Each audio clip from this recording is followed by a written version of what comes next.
Israel announces death of Hamas leader amidst third day of West Bank operation.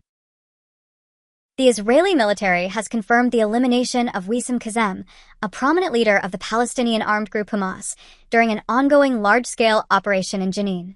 Alongside Khazem, 2 other fighters were also killed as Israel's military actions extended into their third consecutive day in the northern region of the occupied West Bank. According to an official statement, Israeli security forces engaged Khazem in his vehicle, successfully neutralizing him, and subsequently launched airstrikes that targeted 2 additional terrorists as they attempted to escape. The strikes were part of a broader military effort to dismantle militant infrastructure in the area. The Palestinian Health Ministry reported that these 3 men were killed in the early hours near Zababdeh, a town located southeast of Jenin. Meanwhile, Palestinian media sources highlighted that Israeli forces had withdrawn from the city of Tulkarm, where they had inflicted significant damage on buildings and infrastructure within the city's refugee camps.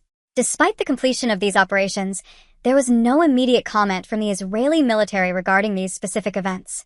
However, the military did confirm earlier that 5 members of armed groups, including a local leader, were killed during clashes in Tulkarm. Additionally, Israeli forces announced their withdrawal from the Al-Farah refugee camp near Tubas after successfully achieving what they described as the objective of foiling terror, exposing terrorist infrastructure and eliminating armed terrorists. Since the commencement of this major operation, which is considered one of the most extensive in the West Bank in the past 2 decades, at least 19 Palestinians have lost their lives, according to the Palestinian Health Ministry.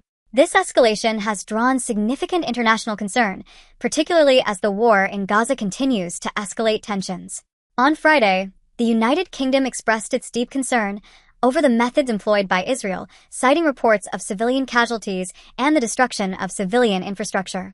A spokesperson from the UK's Foreign Office stressed the urgent need for de-escalation, warning of the serious risk of further instability in the region. UN Secretary-General Antonio Guterres echoed these sentiments on Thursday, cautioning that the ongoing raids were exacerbating an already volatile situation. The surge in violence across the West Bank follows the deadly attack by Hamas on Israel on October 7th, which has since escalated into a full-scale conflict in Gaza. Hundreds of Palestinians have been killed as Israeli forces intensify their raids, aiming to curb further deadly attacks on Israelis both in the West Bank and within Israel.